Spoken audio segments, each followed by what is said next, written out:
Je suis présentement avec les membres de l'équipe du projet Chocolat qui ont étudié les cacaoyers en Équateur. Bonjour les filles. Bonjour. Salut. Alors, qu'est-ce qui vous a motivé au départ à entreprendre le projet? Bien, dans le fond, on est toutes des filles qui aiment pas mal voyager. Puis on s'est toutes dit qu'on voulait faire un voyage pendant notre temps au cégep. Donc, quand on a vu l'annonce pour le voyage en Équateur, on est parlé aux filles, puis on s'est dit que ce serait intéressant pour nous d'aller expérimenter sur le terrain en Équateur, puis que ça allait aussi alléger notre session. Donc, c'est dans le cadre de quel cours, dans quel projet que vous avez réalisé ce voyage-là? En fait, c'est dans le cadre du cours projet qu'on fait à la fin de notre bac. Pour nous, sciences nature, il fallait qu'on fasse un projet par rapport aux sciences. Ça peut être physique, bio, chimie. Puis nous, on est toutes des filles qui aiment bien la bio. Puis là, c'était une occasion en or, en fait, d'être vraiment sur le terrain puis de pouvoir faire des expériences plus concrètes. OK. Puis c'était quoi... Est-ce que vous pouvez me décrire brièvement, c'était quoi un peu votre projet? Bien, en fait, le but de notre projet, ça a été de comparer la production de deux types de cultures de cacao. Donc, on a étudié l'agroforesterie et les monocultures. Donc, on a étudié les deux types d'arbres, puis on a regardé les fruits, la production des fruits par les deux, dans les deux cultures. Puis, le but, ça va être de comparer justement la production selon le type de culture. OK. Puis c'est quoi la différence entre ces deux types de cultures? Bien, en agroforesterie, dans le fond, les arbres, ils sont plantés directement comme dans la jungle, dans la forêt. Donc, ils sont entourés d'autres arbres qui vont faciliter la production. Donc, ils vont, admettons, leur donner de l'ombre pour pas qu'ils soient complètement au soleil. Ils vont leur fournir de l'eau, puis il va y avoir d'autres plantes autour qui vont comme aider à la production de ces arbres-là. Alors que la monoculture, bien, ils doivent complètement raser les terrains, ils doivent faire de la déforestation, puis ils vont planter les arbres en ligne. Puis, dans le fond, c'est vraiment plus pour augmenter la production, mais c'est comme une production de masse. Puis, bien, c'est ça, il n'y a aucun arbre qui sont autour, donc c'est vraiment dédié seulement à ça. Là. Puis est-ce que vous avez effectué des travaux de recherche avant le voyage ou c'est vraiment sur place que vous avez décidé d'étudier la production des cacaoyers? Non, on n'a pas fait de recherche avant. C'est arrivé sur place, on a fait une journée avec le biologiste, il nous a montré les environs, les projets possibles de faire. On avait une petite idée en tête, comme quoi on voulait comparer différents types de plantations. On pensait plutôt aux palmiers, mais arrivé sur place, on s'est rendu compte que les cacaoyers, ça serait beaucoup plus intéressant, puis c'était plus proche aussi. Et on a parlé avec le biologiste qui nous a beaucoup aidé aussi dans notre choix de projet. Puis ça ressemblait à quoi une journée typique de recherche? Bon, on se levait vraiment tôt, bien vraiment tôt, relatif, là, comme 8 heures.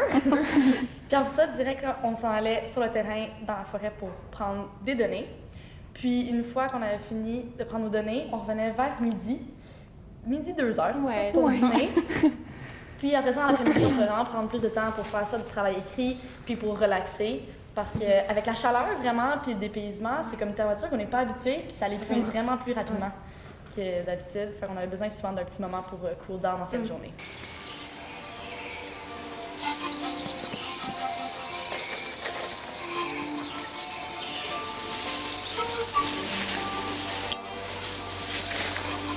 If the girl walks straight to where you went last time. Comptez en haut, Jean.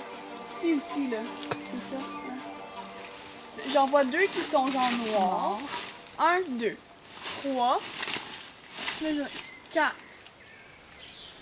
5, 6, 7, 8, 9, 10, 11, 12, 13, 14, 15, 16, 17, 18, 19, 20. Et note-le maintenant.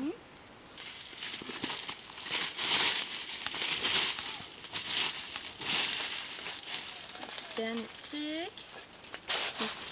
Ici, mais il faut quand même faire comme si on parlait. Ouais.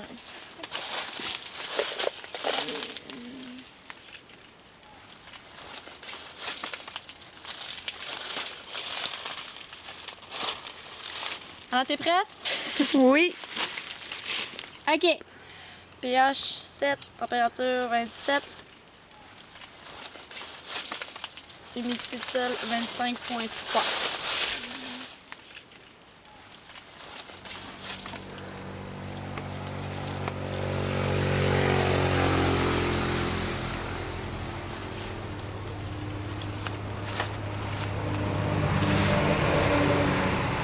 Belle station de recherche, guys!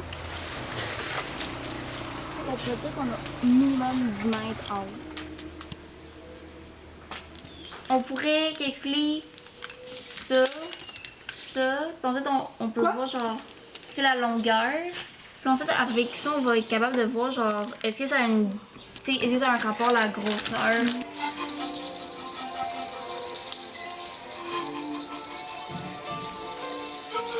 740. Eve, tu peux commencer à faire. Je suis comme dans le chemin de sa manivelle. Un peu, pas beaucoup.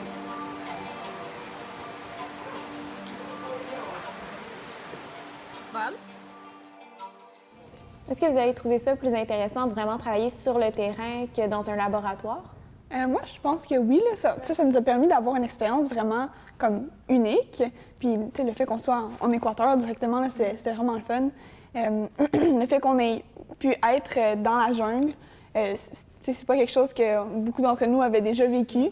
Donc, c'est vraiment particulier. Puis, ouais, je pense qu'on a tous vraiment apprécié. Comment vous avez apprécié l'expérience culturelle sur place? Est-ce que vous avez eu la chance de faire un peu de tourisme? Oui, ben ça a été vraiment une expérience enrichissante, surtout parce que notre projet, il prenait pas beaucoup de notre... Bien, il nous a pris beaucoup de notre temps, mais il nous permettait d'avoir notre après-midi libre. Alors, on a pu se promener dans la ville de Puerto Quito, où est-ce qu'on était. Et honnêtement, c'est vraiment un choc culturel. Tu te promènes dans la ville, puis toutes les portes sont ouvertes. Tu vois des petits-enfants qui se promènent avec les chiens errants, et tu vois qu'ils vivent de rien, mais qui sont quand même heureux. Fait que si on compare avec notre société en ce moment, qui est ultra consommatrice, moi, bien, personnellement, ça m'a fait vraiment réfléchir sur ce sujet-là par rapport à comment ils vivent de rien, mais qui sont capables quand même de profiter de la vie puis sont heureux là-dedans. Justement, on est allé visiter une communauté, puis on leur a parlé de l'importance de ne pas jeter le plastique dans les eaux. Puis on parlait à des enfants, des jeunes enfants, puis je veux dire, mes amis ici, ils parlent espagnol, donc moi, j'étais plus là comme divertissement, mais Oui, on a eu la chance de faire une présentation à des jeunes enfants en espagnol. On a été avertis à la dernière minute. Puis, c'est ça, ils nous ont proposé d'aller dans une communauté locale, puis de leur parler justement des impacts de la pollution par le plastique dans les eaux. Donc, on a monté une petite présentation PowerPoint, puis avec des photos, puis avec notre base d'espagnol, bien, on est allé sur place, puis on a essayé de leur expliquer. Ensuite, on leur a fait faire des dessins, puis on a passé un avant-midi avec eux. Donc, ça a été vraiment enrichissant pour tout le monde, puis on a vraiment... Vu que nos connaissances sont limitées, on n'a pas pu faire une présentation de 2 heures là-dessus. Fait qu'on a essayé d'étudier des activités qui allaient être en lien avec ça. Puis à la fin, on a fini par leur demander de jouer à un jeu avec eux, qui nous montrent un jeu typique qu'eux, ils jouent. Fait qu'on a appris un jeu, puis on a joué avec eux. On a fini par jouer au soccer aussi. Oui, c'est vrai. Fait que ça s'est ajouté au projet. C'était pas dans le projet. Non, c'était vraiment pas organisé. C'est un matin, ils sont venus nous voir. Ah, voulez-vous aller dans une communauté parler du plastique? Nous, ben oui, toujours le fun. Vous avez apprécié ça parce que ça vous a vraiment donné une ouverture sur la culture là-bas? Oui. Est-ce qu'il y a d'autres? Oui? Non, j'allais dire, on a plongé carrément dans la communauté. On était dans leur petite école primaire de là-bas. On les a rejoints au village, on a marché avec eux. Là-bas, il y était comme une quarantaine d'enfants. Pour dire, ils étaient tous super contents de nous voir. Là. Pour eux, c'est différent, puis ça sort de leur routine. Oui, ça fait partie de vos moments préférés? Définitivement. Est-ce que vous avez eu d'autres moments que vous avez particulièrement aimés? Il y a un moment où on était à la recherche, où justement, dans un de nos après-midi, où on pouvait se permettre de comme relaxer un peu. Il y avait une rivière juste à côté, fait qu'on a pu aller se baigner dans la rivière où il y avait plein de courants. Puis ça a été un moment de détente qu'on a tous vraiment apprécié. C'était vraiment particulier. Là. On était comme entourés de jungle, puis on se baignait dans la rivière. Ça a été assez unique comme on a vraiment aimé ça. J'ai entendu dire que vous avez eu une aventure avec un serpent. Oui, mais quand on était à la rivière, justement, comme on en a parlé précédemment, on a découvert un serpent qui se trouvait juste à côté de où est-ce que nous, on se baignait. Et là, bien, il y en avait quelques-uns qui sont allés le voir de proche, puis on entend juste comme quoi que le serpent est énorme, mais nous, on le voyait pas encore. Et là, il y a juste Sarah. C'est ça! Il y a juste Sarah qui part à courir, mais qui arrête juste pas, jusqu'à ce qu'il y ait un chien qui la suive en courant aussi, puis qu'on puisse lui crier comme quoi il n'y avait pas de danger, le serpent n'était pas si gros que ça, mais je pense que ça l'a vraiment terrifié.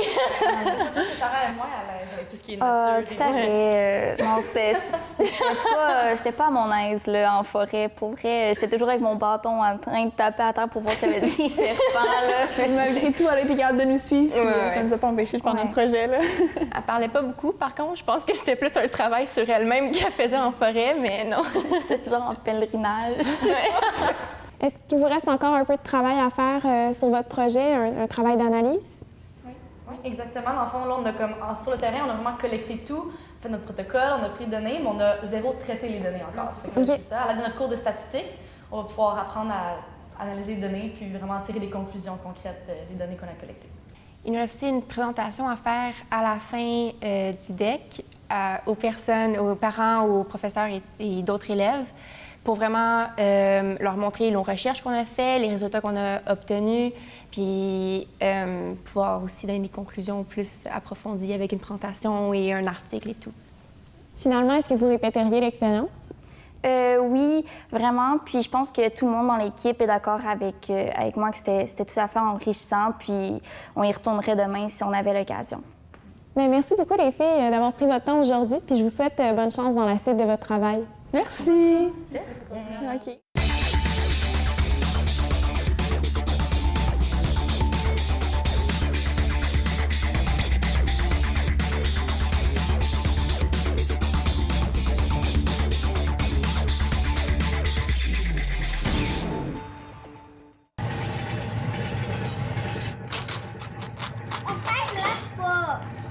Arrête, lâche ta soeur, là, OK?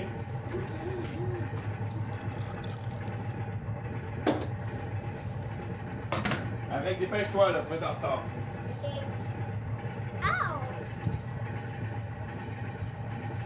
Allez, prends ton sac, tes souliers. Allez, dépêchez-vous. Bye! Bonne journée!